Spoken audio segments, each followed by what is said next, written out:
Everybody likes it. And we're going to roll in 10, 9, 8, 7, 6, 5, 4, 3, 2. Hey everybody, welcome to this episode of A Word with Words, the podcast. It's your girl Bree Story. And it's a Tati. Hello. Yes, it is. We're in the end of this month, January. It's getting crazy. It's getting crazy. Couple of housekeeping things before we get into it. Please be sure to subscribe wherever you are experiencing our voices or our faces. It makes a big difference, and we love you a lot for doing it. Also, the website, yaymesh.com. We've been doing a really good job, and we're going to continue to do a really good job of making our episodes reflective of things that we write. So if you are a reader, you can read the things on yaymesh.com. Make sure that you subscribe there. I do a weekly check-in on Saturdays. Also, check out the Bree Stories Patreon. And I think that's it. Thank you so much. I don't think I paid you this month. Give me my fucking money. That's crazy. No, I probably did. Just kidding. It's usually automatic. No, it is automatic. Oh. But it comes out of an account that I don't automatically have money in. I have to put money in there. Yeah. So I wasn't thinking about it. Usually I'd be reminded and I'd be like, oh, let me put this $3 in there. I haven't been posting a lot, but I've been on there doing little random stuff, little like check-ins and get ready with me. So You sound like that little thing. Marcel the show with shoes on. I love him. Shout out to Marcel. What a time, college. I know. Yeah. YouTube was great back then. It was. It's still cool. Still love it over there. We're here right now. I'm not positive for sure if we broke this ice before. Let's find out. But we're going to do it again if we did. And if we didn't, we're going to do it for the first time. Okay. If you could see one movie again for the first time, which movie would it be? I could see a movie for the first time again. I have so many. Yeah, I feel like my brain right now is like only going to all of the most recent things that I've seen. Mm-hmm.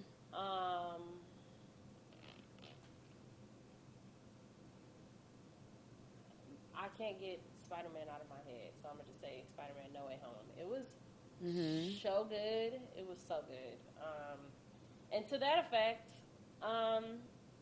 Endgame too, Avengers. That was I also was late to the Marvel universe, so I also regret that I didn't get to see that in the theater because I know the energy in a theater for something like that. I know it was probably such a good time. But yeah, Spider-Man.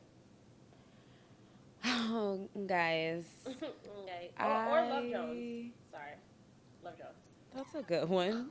No, that was a strange add-on in comparison to the other things you just named. Oh, and Love Jones. No, because I just watched Love Jones last week, and I like that it still derives the same feelings, but it's nothing like the first time, because it's like, I know it's coming, but like, even like her ex-fiance, just like, first of all, seeing fine niggas is like a joy of my life. Like, looking at fine niggas.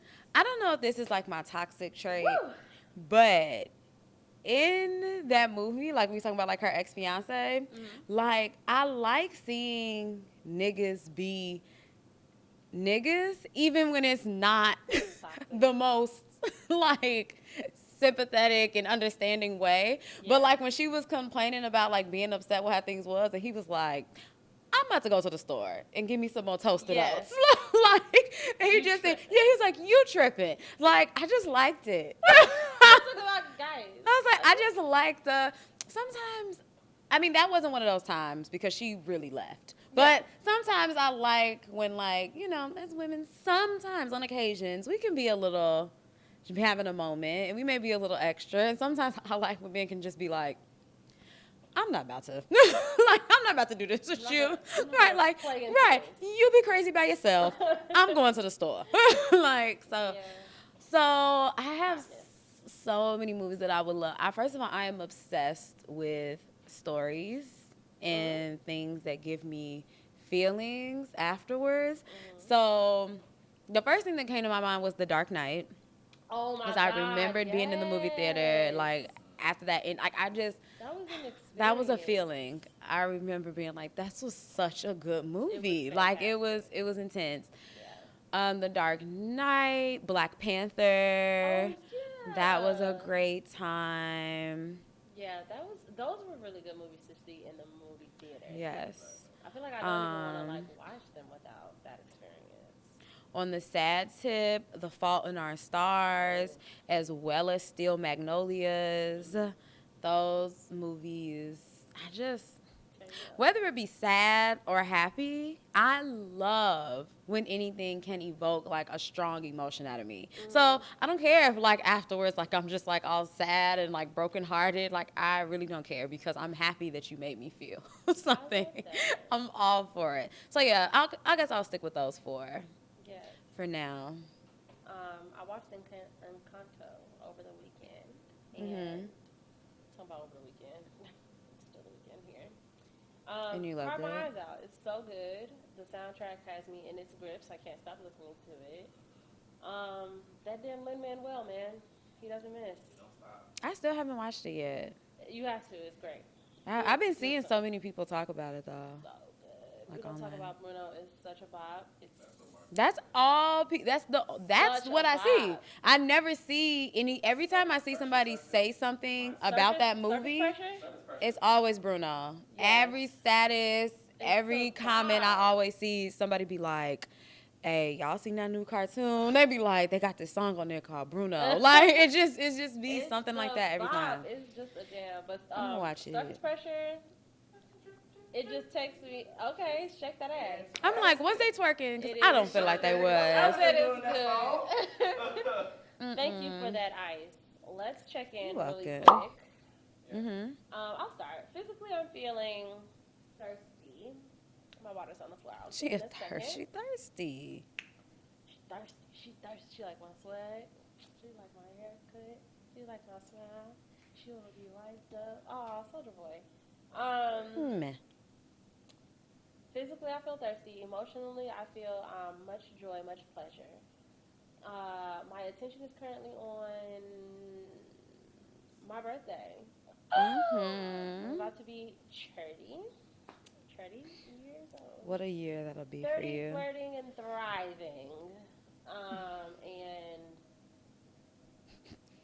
I can't believe she wished to be that age Who? in that movie. Oh, 13 going on 30? Yeah. That is funny. I'm just thinking, like, when I was 13, 30 wasn't the age that I was ready to be. Like, No. I feel like it maybe would have been like 21 or something like that. I think 16 was always the age for me when I was, until I turned like 14. Like, 13 through real little, I was just like, 16 is just gonna be. Yeah. I thought that all girls just, got a pink convertible or some shit. Like I just thought of 16 is just. I like said this glamorous. before. I feel like you lived the 16-year-old I life. did. Like, My high school yeah, life was great. I feel like you had the movie kind of like experience when they show like girls like having fun, like the things they be doing with their friends and stuff like that. I feel like you definitely had that. Thanks, Tuts. I didn't. Spiritually, I am what else? feeling very magical lately. Like I have just like deep intuition, deep. Like it's been kind of crazy. My dreams are getting more vivid, more lucid, which is always an interesting experience to dream and be able to control things. It's weird, but also numbers have been standing out to me a lot. It's been a magical time, How about you, Tots? How are you feeling? Physically, I have a slight headache. Oh, have you eaten? Which I had a little bit because I'm not hungry. Oh, okay. So I ate enough so that I wouldn't come here starving, like I tend to do. Yeah. But no, I have like a slight headache, I got some fruit. which I feel like thanks, girl. Which is weird. I feel like I've been getting a lot of headaches lately. Same. So I don't know It's a what's shift in the air. yeah, I don't know what's going on with that, but I'm over it. my emotionally, I feel, what's the word? Appreciation. Ooh. I feel a lot a of good one. appreciation and gratitude for for the journey that I've been on, and me feeling like I'm going into like a new phase and like a new stage of my life, or like, like we kind of spoke on before about me seeing things that I've spoken to existence be here and be in existence, and just the weirdness that kind of is in itself. Like, that's kind of crazy too. So yeah, I'm just feeling real appreciative because it's cause y'all, I be stressed. I be really stressed out and I be really tired. but I can definitely still feel a sense of appreciation, and I like, being in quiet spaces and really thinking about myself and how far I've gotten myself, and just being really, being really proud of myself. I What love you say? that. We're proud of you too. Very proud. And my attention is on, well, my time, not you guys' time when you hear this, but my time right now is my best friend Kiki's birthday. Happy birthday, Key. Yes, so I will see her later in this day. Yeah. Oh, fun. So, Sexy. yeah. And And spiritually, I feel blessed. Yes. So the things that you were saying about emotional is kind of what I want to talk about today. I want to have a little bit of a conversation about emotional honesty. Take my hair just down, a little bit of. Maybe that's making my Yeah, hair no, that's hurt. what was happening to me yesterday. I had a tight pony. I feel like I do this every day. Like, I'll be like, oh, maybe it's the ponytail, and And then it it don't still be. be hurting. But I keep doing it every day. I'll be like, oh, I'll just take this ponytail One day out. it'll work. One day. So, I've been on a journey, an emotional, spiritual, enlightenment, growth, and all of the things. And one of the things that I noticed, okay, I'm about to say something to y'all in confidence. You know I'm nasty. I just imagined you, like, saying something crazy. No. Damn, is that where I want to go with this? So I wrote a piece, I should have reread it because, child, I'm a little. So if you're watching, by the time you're watching this, the piece that inspired this episode is going to come out this Wednesday. So be on the lookout for that, because I'm likely going to talk about, because I'm talking in real time and I'm talking about what's transparent and honest for me right now. So likely I'm going to explain it in a way that I may have written it differently. So you might want to check out both. But just for a little bit of context, I have been on a journey, okay? And it's never ending, and that's cool. I'm with that. But one of the things that I came to realize is that there is difficulty with being honest about my emotions. With myself first and foremost. Like, to be able to tell myself this is what I feel, just that. Like, I don't know if it's a block from, like, not wanting to face why I feel it, but a lot of times I've had a history of struggling with being able to just identify, like, I am this, I feel this. Or I feel this, not I am this. And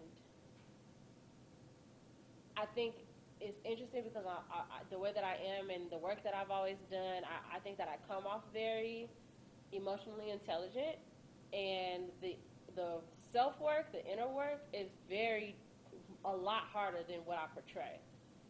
People come to me for advice a lot of times, or not even. I think I just kind of advise by nature. Like, somebody will say something, and then I'll just say the right thing, or I just know the method, or, oh, try this, or do this, or whatever. And so people will look at me and think, like, oh, she's got her shit together. And I don't. I'm still figuring it out. I'm still learning. And I'm a lot further along now than before, where I started, which is great. So now I have the context now to kind of really speak to what that was and what that is. So I want to talk today about emotional honesty. So I have a couple of questions for us to answer. The first question is for you, Tati. Where in your childhood did you learn the patterns that you have as an adult to process and communicate your emotions? You know, I. Why did you- What did Tammy say?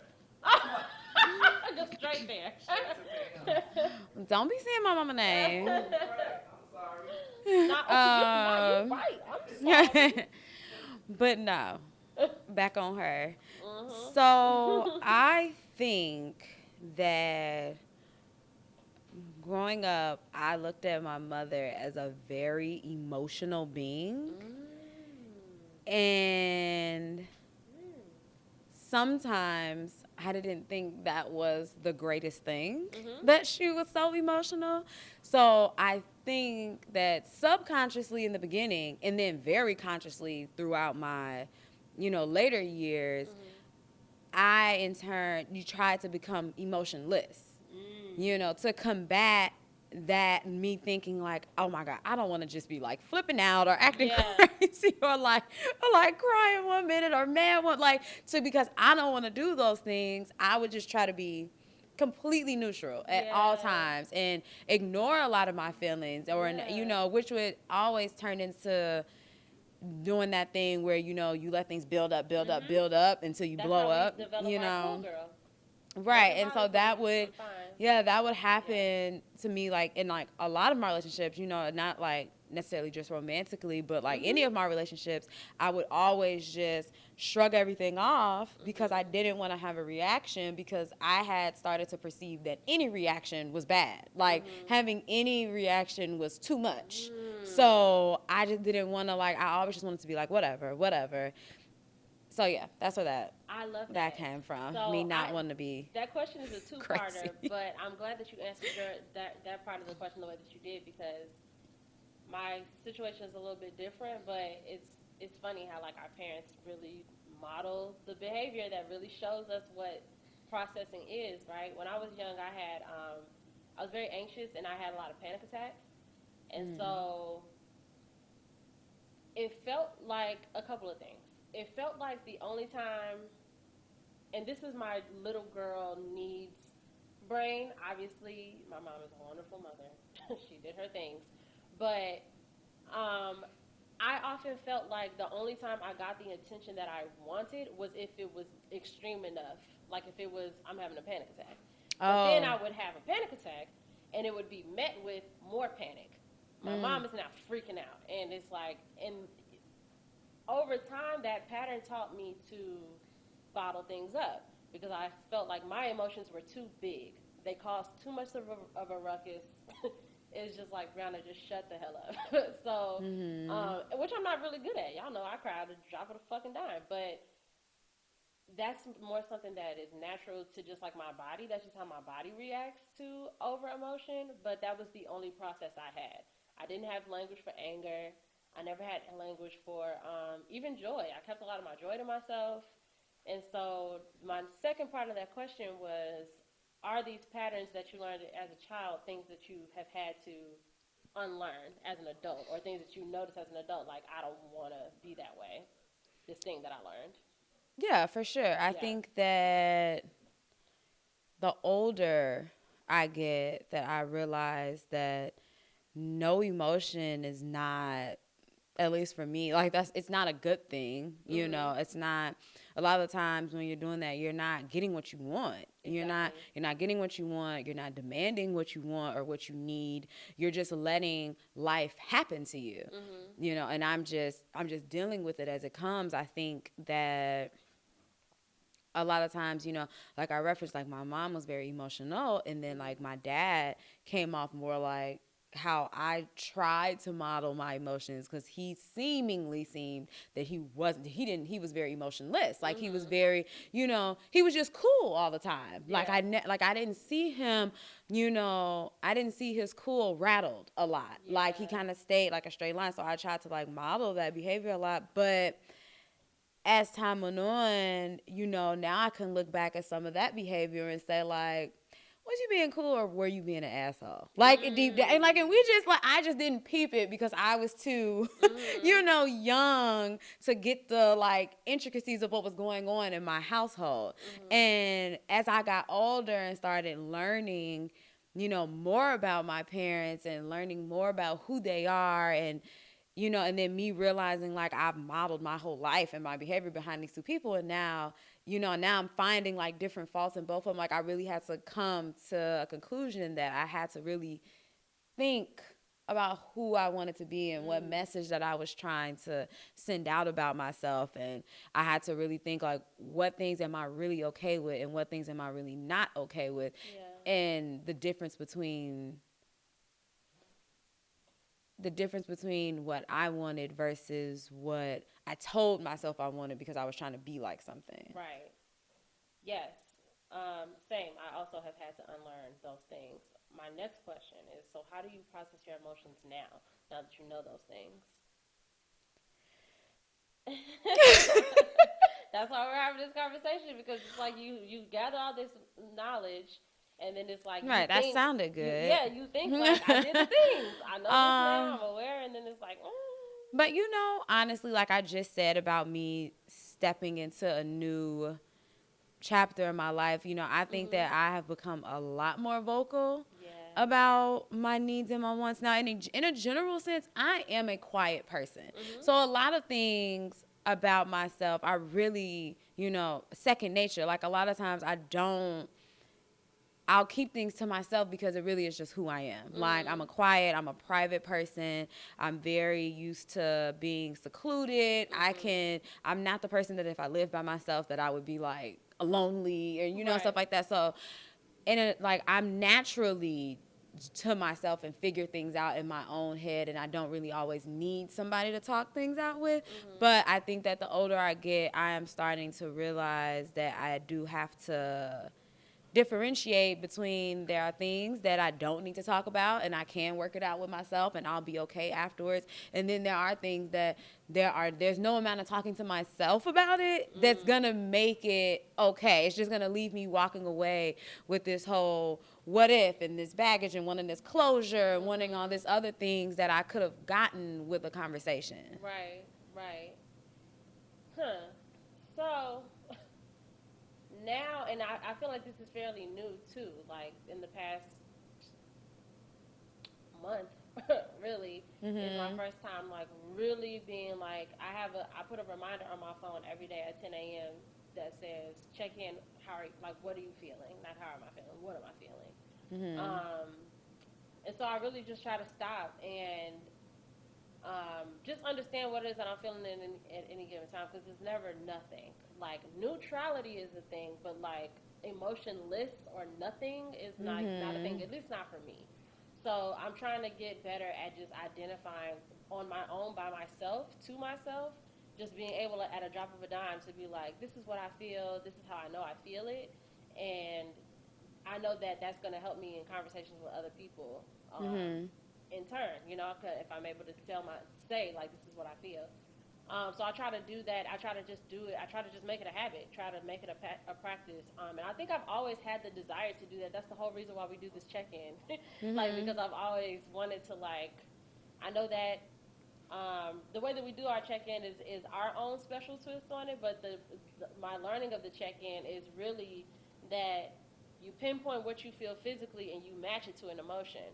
So I would say I feel heat in my cheeks, and I know that means I feel joy. So it'll be those two things are together. But we do it our own way, and I think that that's good too because it's important.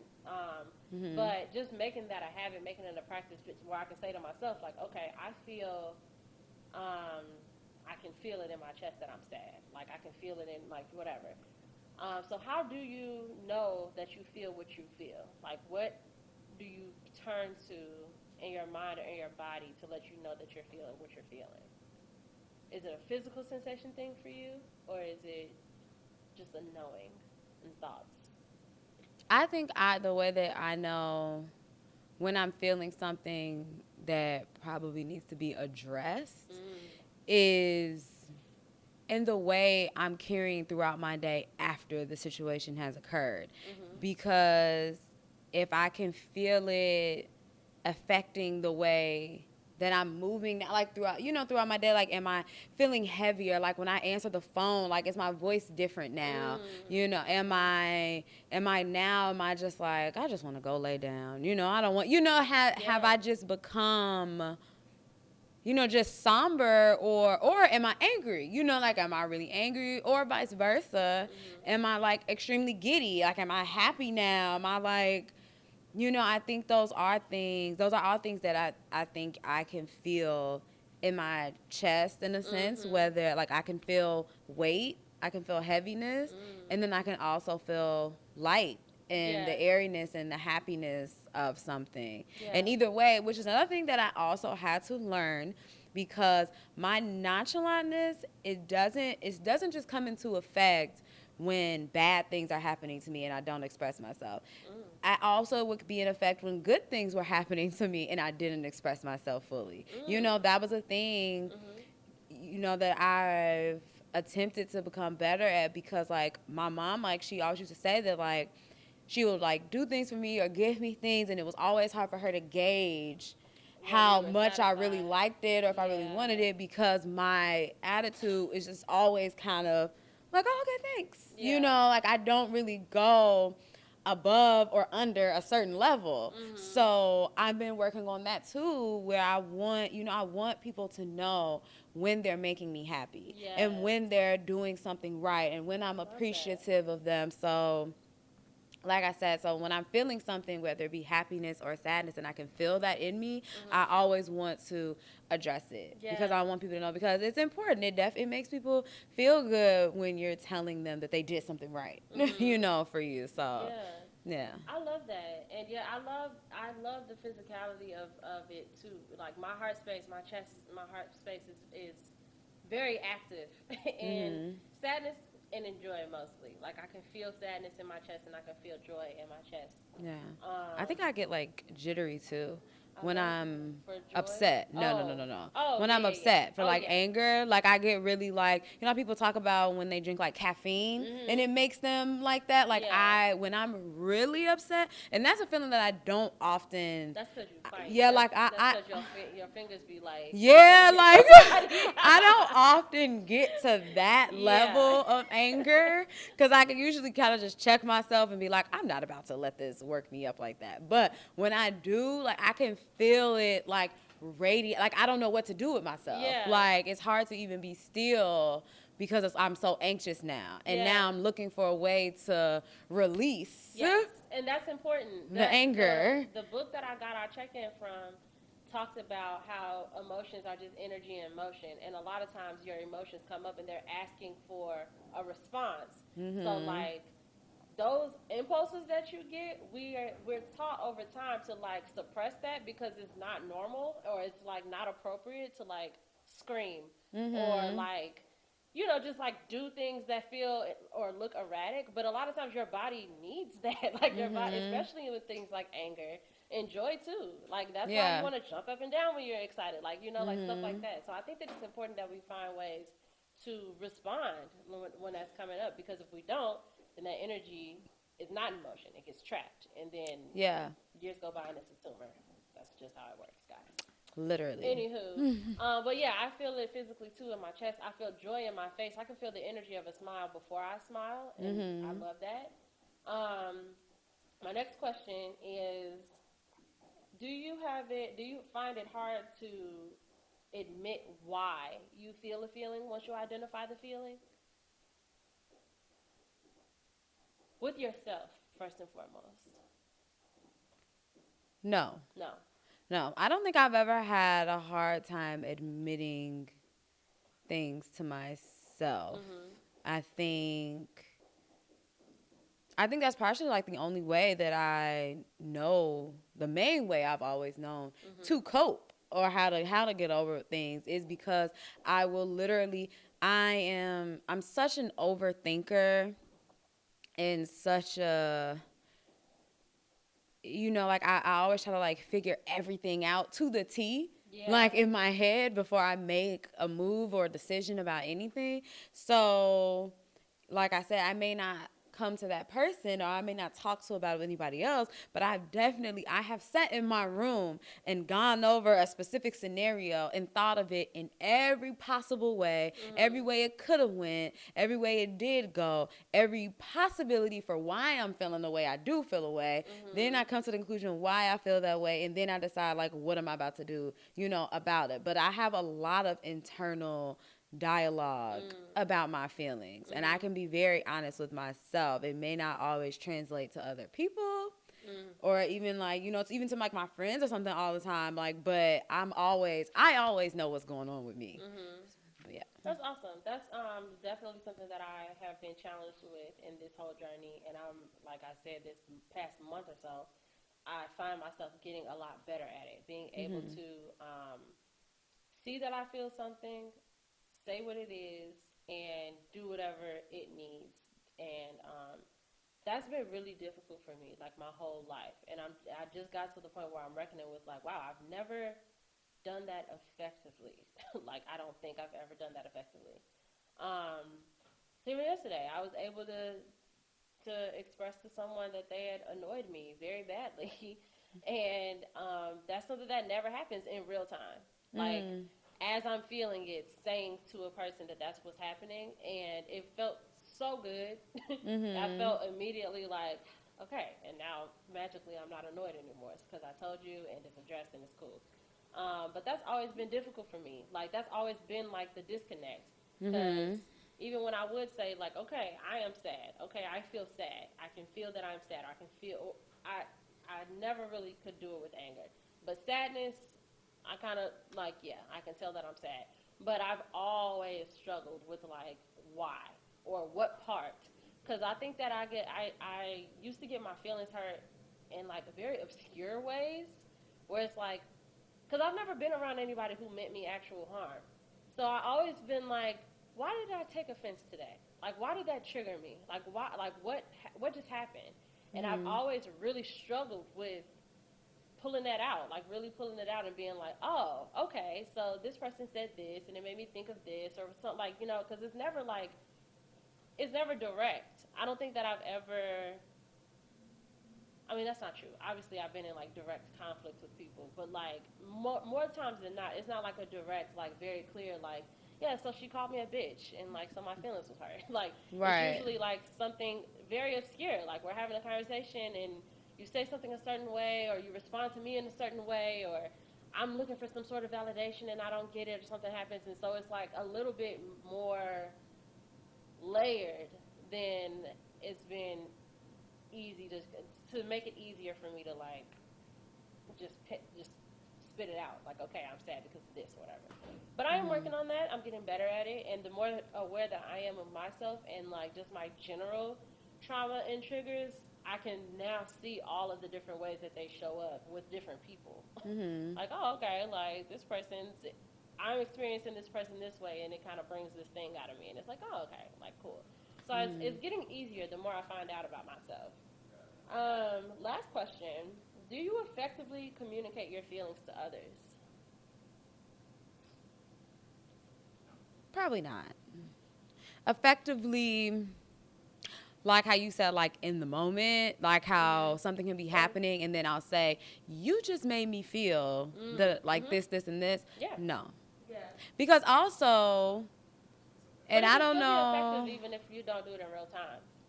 Yeah, because with how I said, I have to overthink everything.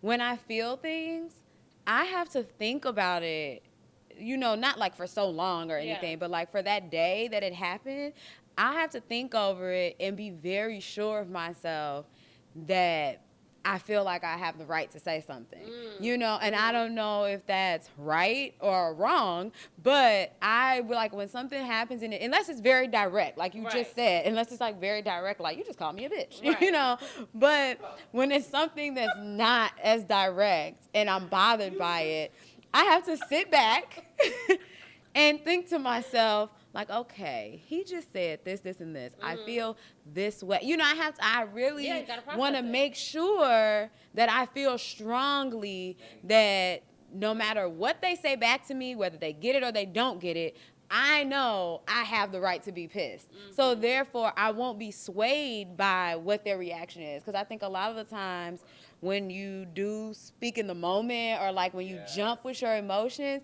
you're not always even prepared for their rebuttal. Like people can throw you off or make you think that like you're crazy or you was tripping. And I just think sometimes like I have to be sure. Because when I open my mouth, for the most part, you can't change my mind a lot of times.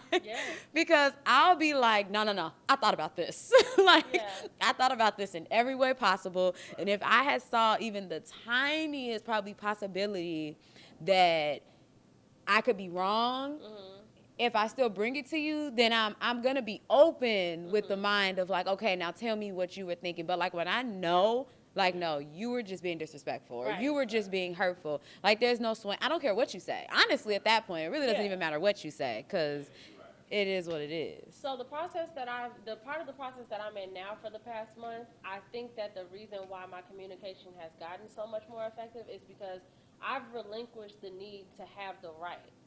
You know what I'm saying? I'm like, what's true is I feel this way, and if this person gives a fuck about me, then we can figure this out together. I should at least be able to say that that's what I'm feeling, and even if it is led with like, girl, what are you talking about? That doesn't change that I felt that. And I don't need to I think subconsciously, because I don't think that I put it in that language, but I somewhere in my processing in the past month or so, I'm like, you have to stop all these blockages that keep you from saying the thing, from setting the boundary, from asking for what you need. Like you had like all of these things that are in between that you got to get rid of that shit. So like yesterday, literally in real time, like someone asked me like, how are you feeling? And I said, I'm very annoyed with you right now.